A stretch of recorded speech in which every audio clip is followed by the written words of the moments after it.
Hey, everybody, I am back, and so are you. Welcome back. All right.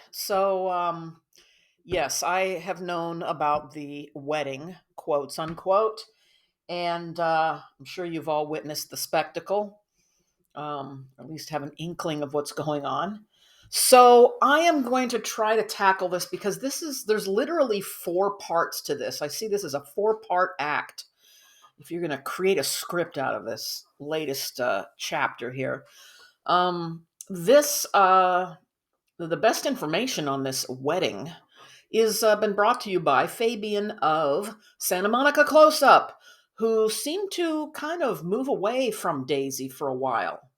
She drifted out of his shot line there, but he's come roaring back. He knew. Well, maybe she texted him. I don't know. She probably told him, "Hey, come back, because I'm getting married again."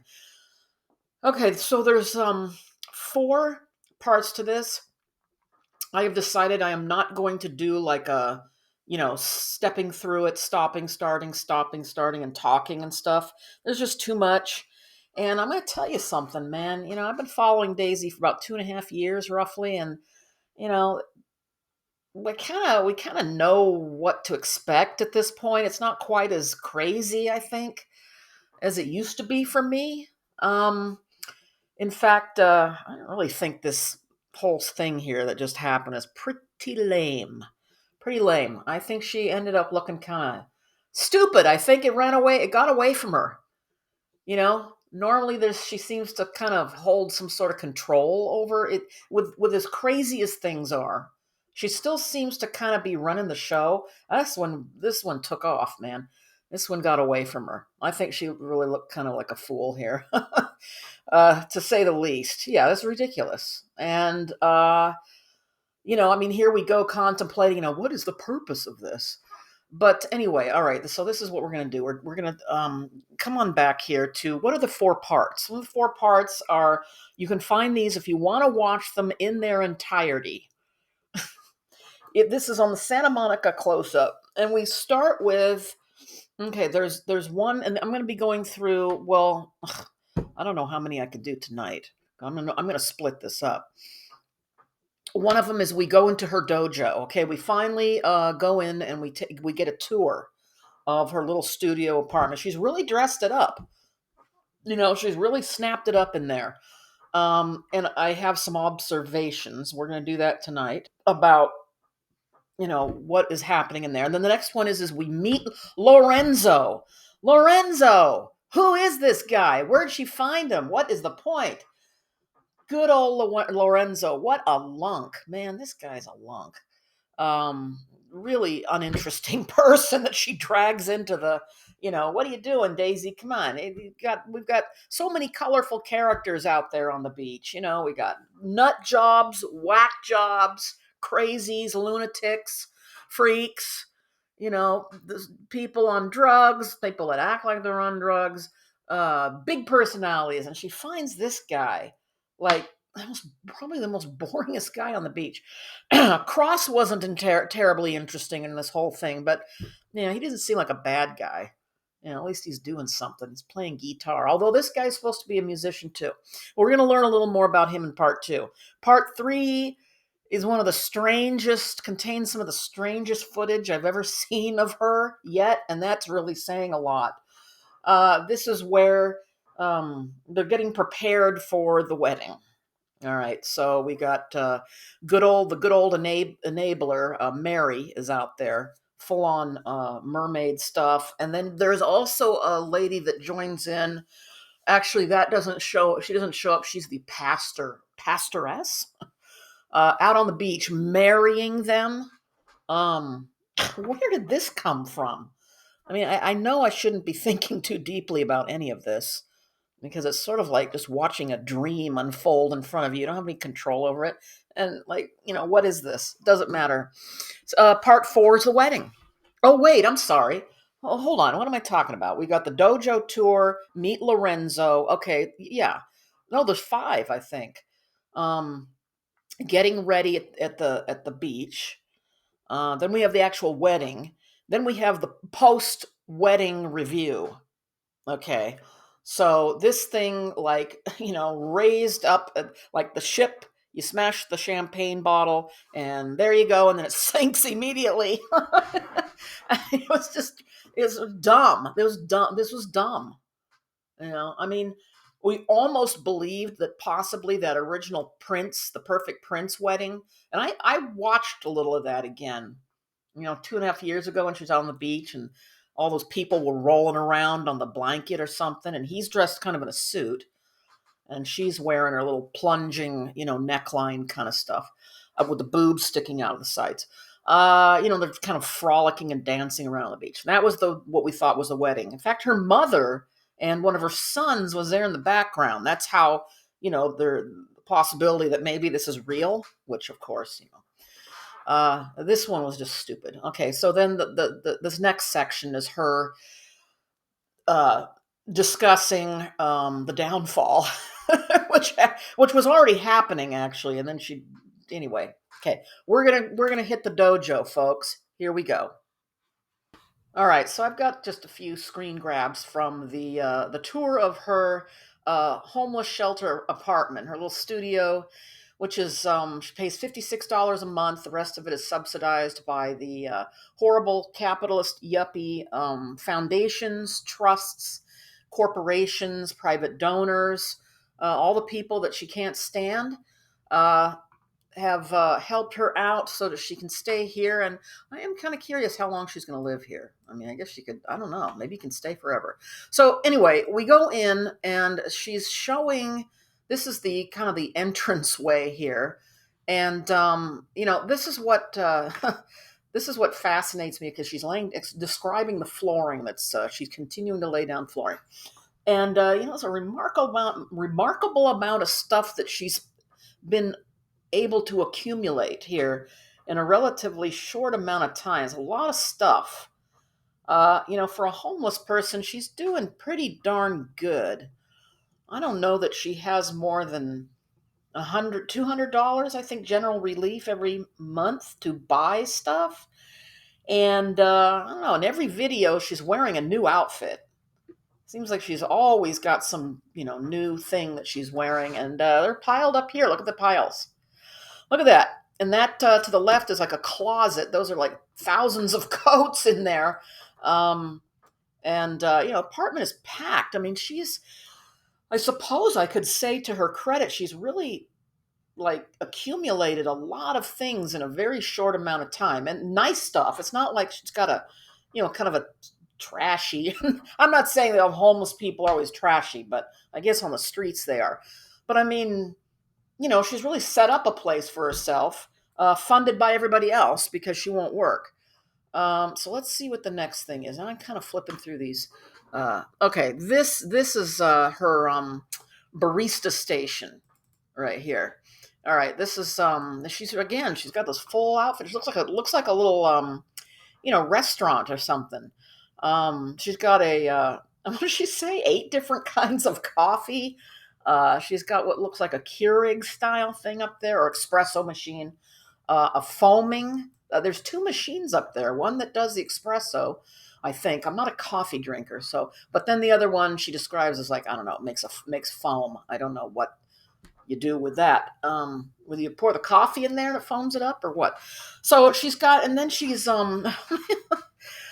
she makes some coffee and everything, and she's very in this little bubble where she talks about the same stuff over and over again. And this coffee, the thing with coffee, and she's describing the lattes and the golden lattes and the turmeric. And here she pulls out, all this selection of cinnamon, and she's talking about turmeric.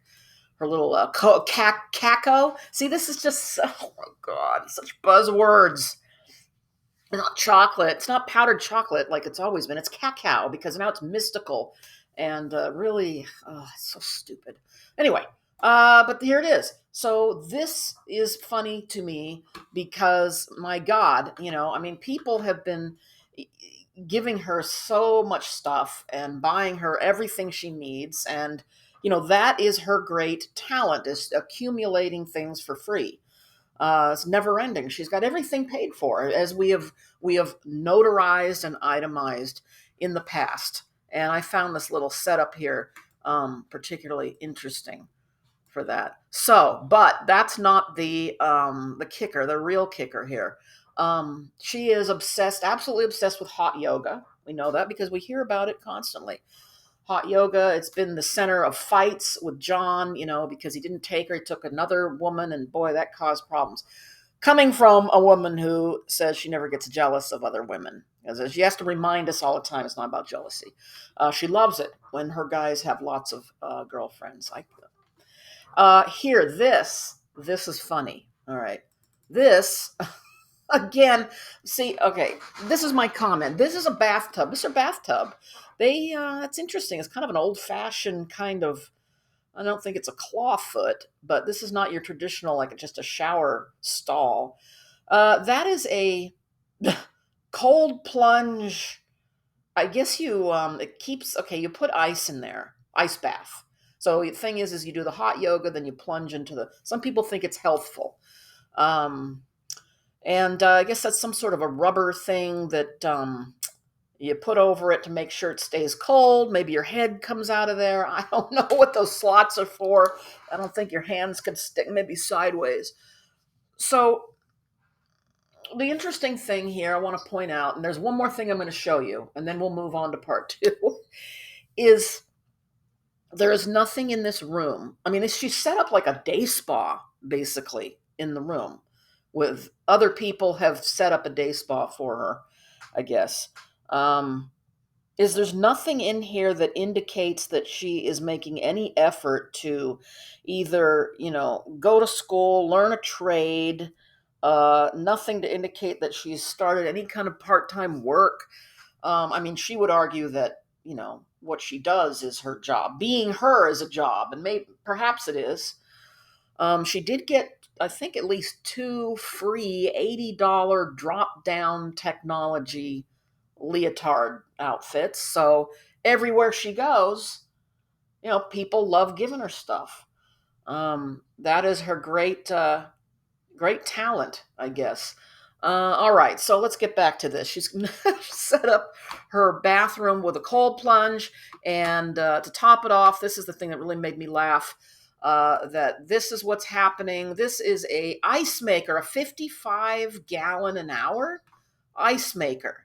All right, if you really need to make ice, man, this is like a spa grade of all things. Like if you're homeless, uh, what's the first thing you're gonna put in your shelter is a 55-gallon ice maker. This made me laugh out loud. This is one of the more funnier things that I've seen. It's almost beyond belief that this is what makes her interesting, isn't it? I mean, this has nothing to do with survival. She lives this bourgeoisie life, um, even at the bottom of the barrel. I mean, even when you're homeless, it's like you've suddenly set up a spa. So I'm going to cap off this segment with a thing that I have, just an observation, let's say, another thing to think about. There is a small and not very active page about her on Reddit, and somebody had posted there that they knew her back in the day when she was hustling a catering business. Now that's interesting because I never knew she tried anything legit. I know her sister has some sort of like ghost kitchen company. I wonder if Daisy was like working with her to kind of develop an offshoot of that and do catering. I don't know what happened to that. Well, she didn't stick with it, but I'm surprised if that person is to be believed. Daisy was actually trying something legitimate, but I guess it didn't. It didn't work. And these days, I guess I wouldn't. It's not like I have a hard time with this. This is just kind of funny, really. But now she thinks work is dirty. She turns her nose up at work. Just the idea of working is just makes her sick. And it doesn't matter because she has more here than most people have accumulated in a lifetime. All right, here comes the big question mark for me: is like why? Why? Okay, this is the second video where we we find out about Lorenzo the Lunk. Here he is. Now she does this very strange. The thing that caught my attention about this particular segment, he's not interesting to me at all. Is the way she's like petting him through this whole video. This kind of almost involuntary petting, and then she'll grab his hair and run her fingers through it and grab it again. And I don't know, man. I think these are leftover dominatrix moves, if you ask me. I mean, there's certain gestures and things that she does that are sort of dehumanizing a little bit, or pandering, or condescending. I don't know. Controlling maybe would be a better word. Um, but she kind of did this sort of thing to John too, and I just think there's something sort of uh, maybe a little emasculating about it, because he looks like a little toddler here in this video. He kind of looks like this dopey little kid. He doesn't say hardly anything. I mean, when asked directly about things like where do you come from or whatever he's from, he's the Italian stallion, by the way, and his I think it's his friend Francesco, not his brother. I don't know. Doesn't matter. They're going to be gone in 5 minutes anyway, or sooner. Anyway, he just seemed like, for most of this, kind of like this little toddler. Like, I don't think he gave a shit about any of this. I don't know what he was.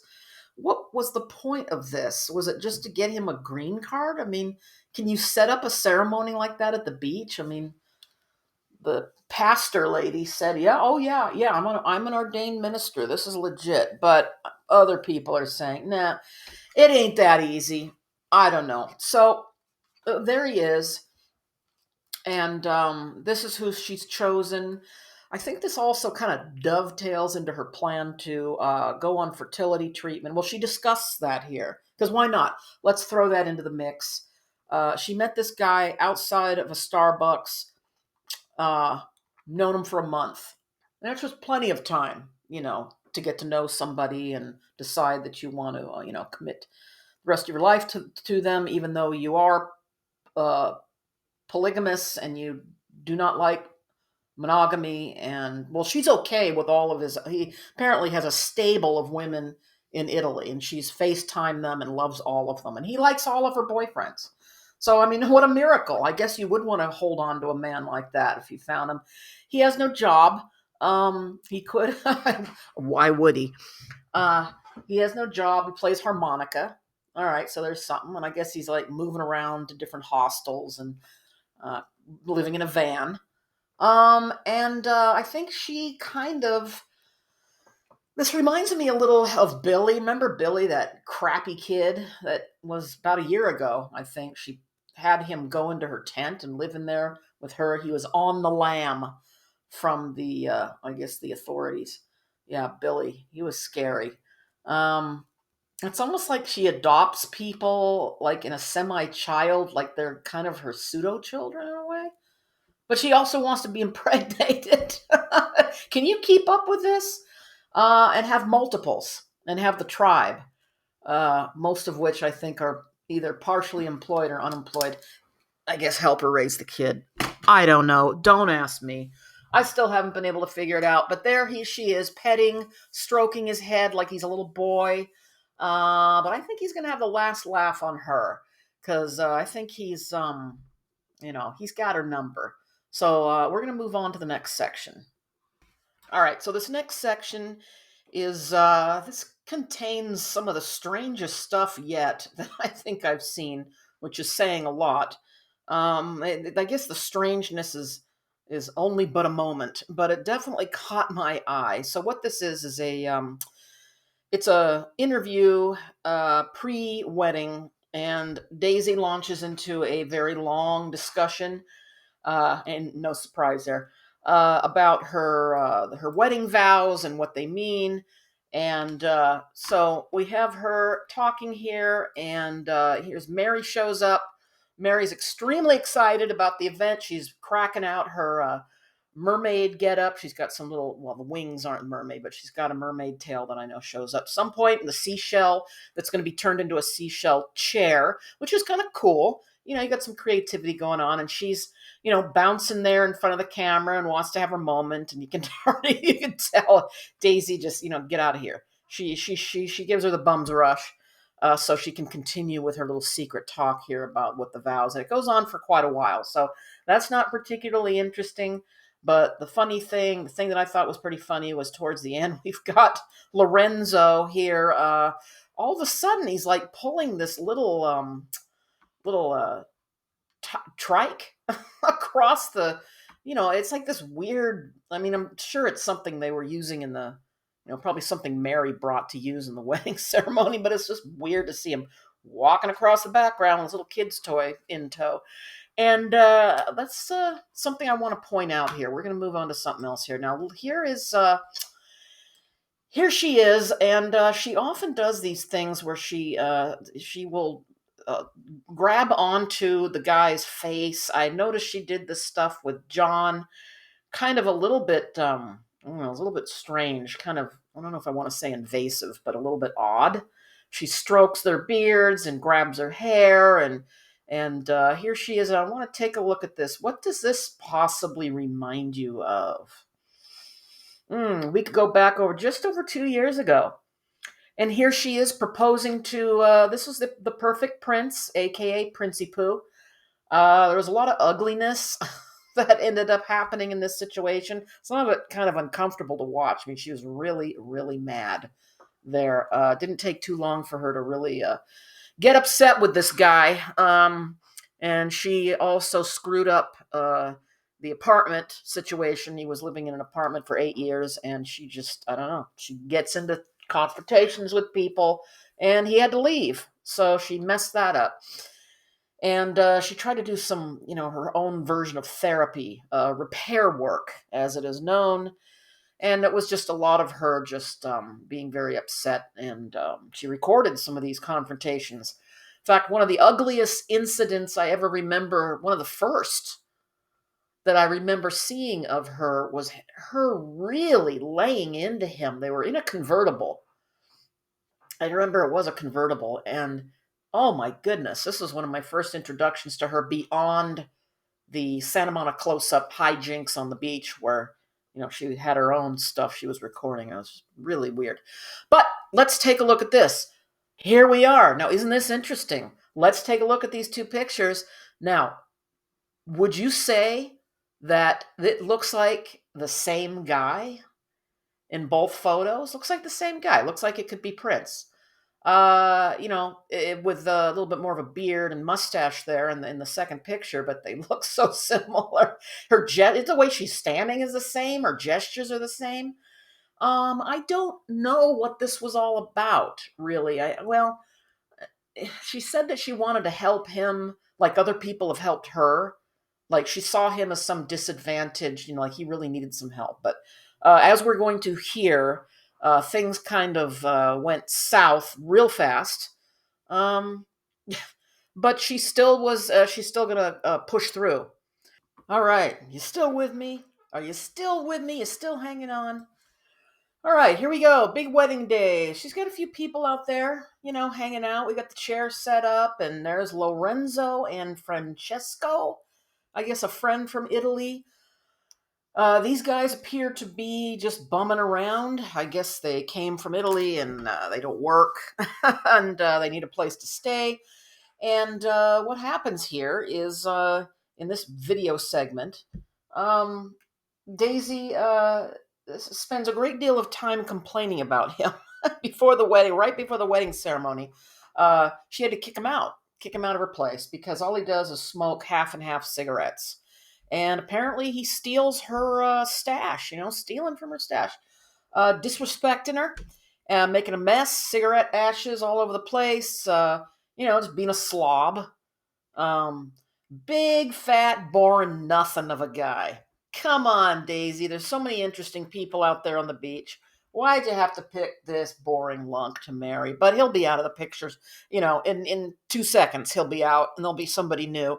So she launches into this dissertation about how she still has to marry him.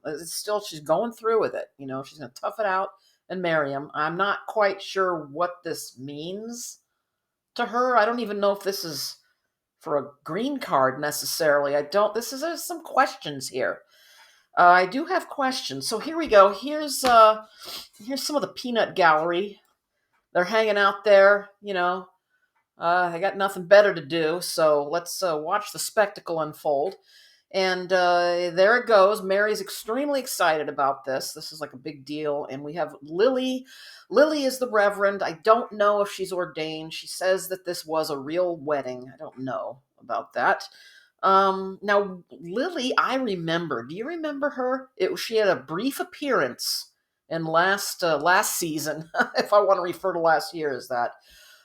This was the time period after Daisy dumped.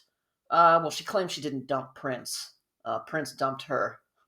Uh, then she met Jeff Coopers, aka Sweet Sweet, I believe, right pretty close to right after that. And for some reason, this guy agreed to loan her $34,000 with 19% interest, even though it was evident this woman, was never going to work. No interest in working and actually getting gainfully employed to fulfill that pretty big obligation. And that's when she got her butt and hip implants. The obligation to the loan she's completely blown off and forgotten about. I mean, nobody even talks about any of this stuff. This is what's so interesting about this whole group of people around here is that she can do just about anything and it's okay. I don't live in that kind of world, I guess, where um, I surround myself with people that, no matter how bad I am, no matter how how I lack scruples or use people or contradict myself or disturb people, um, or get arrested. It's like it never happened. So that is part of the intrigue for me is that what great friends she has. Although I think in some ways she's probably, I don't know that they're friends. Are they minions? Are they real friends? I don't know. I don't think the dynamic is exactly 50-50 with anybody that she knows or is friends with. I don't see that. Anyway, here we are. Lorenzo does not really seem to be taking this seriously. He's goofing around. I guess there were some people who was translating what he was saying in Italian. It was like he was like goofing on stuff. But quite frankly, this seems pretty ripe for goofing, if you ask me. I mean, it's maybe a little bit hard to take this seriously, and I don't get again what this is all about. What does he think this is? What is the point? And here she's saying in this moment here that she has a kabillion kings, and she marries them all. So anything goes. You know what? Write your own script. All right, here we have the last segment. This is the wrap up. This is the post game analysis. There's a lot of little points I want to cover here.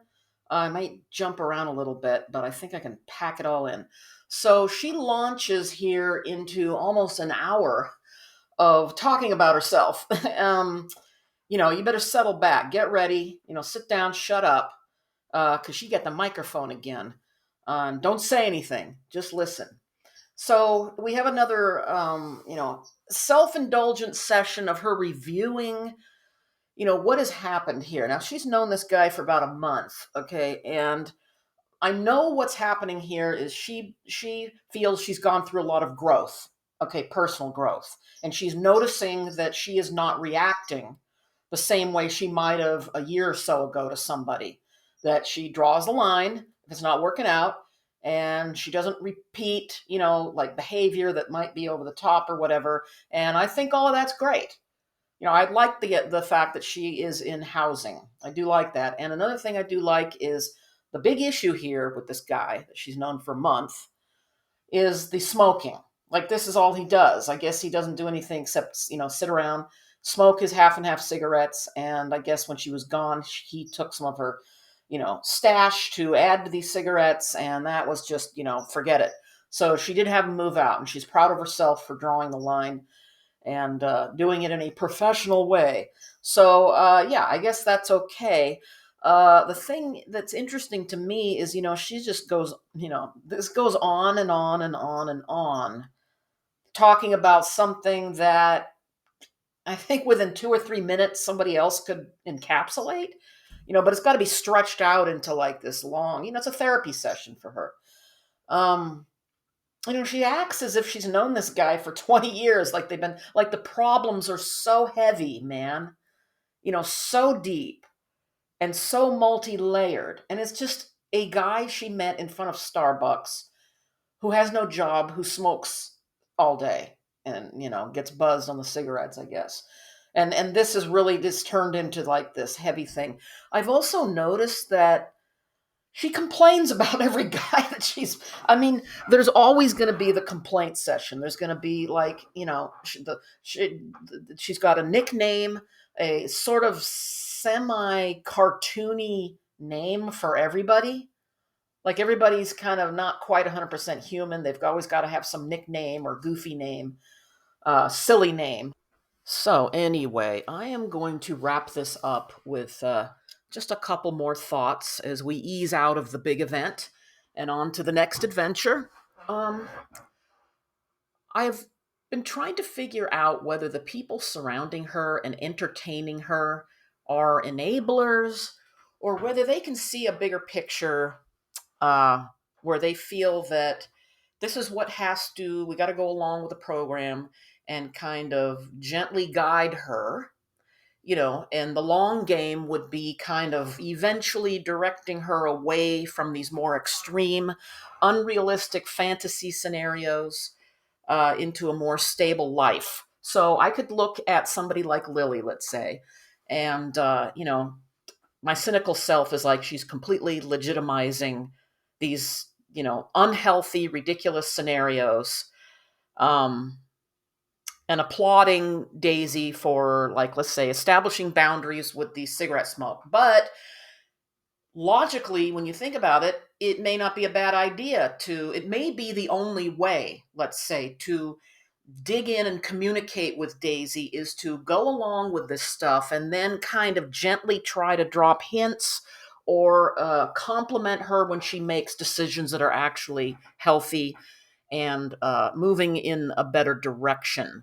So that may be where Lily and possibly other people are coming from. Is that you can't, like when she was recording her therapy sessions, the therapists were like, to me, it just seemed like they were just almost 100% going along with her. I mean, she talked like 99.9% of the time. It was like another one of these, hour long girlfriend venting sessions. And they said very, very little that seemed to be sort of like trying to move her in a better direction, I guess. And maybe with somebody like her, because her trauma is so deep, you just can't make it come along that fast. It has to happen in steps, and they may be very tiny, slow steps.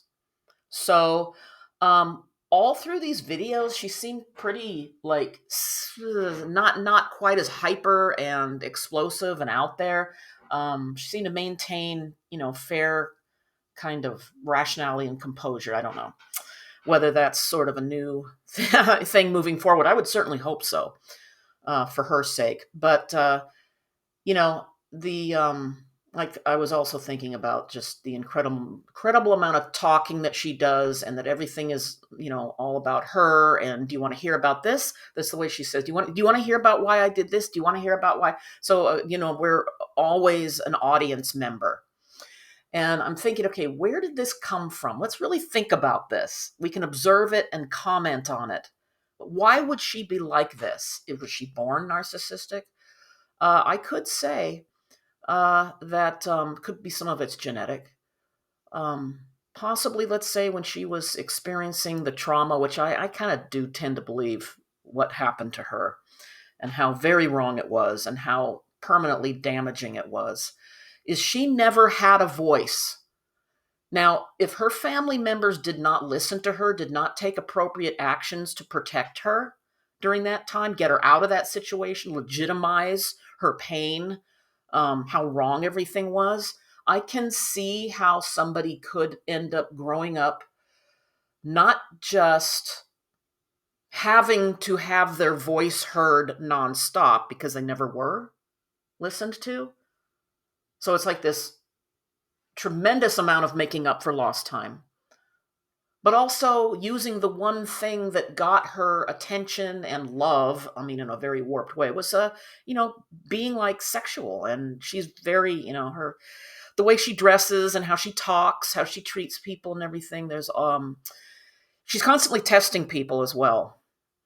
She'll dress up in a way that, look, in a perfect world, men wouldn't say anything, but let's say they make a comment about how she looks because she dresses very, provocatively and everything. And look, there's nothing wrong with that. But, there are going to be some men who will acknowledge this, and she punishes them. She's very gets very upset that they are, treating her like an object. And, I think she's just testing maybe how far she can go and still be treated like a human. So that is her great experiment, possibly.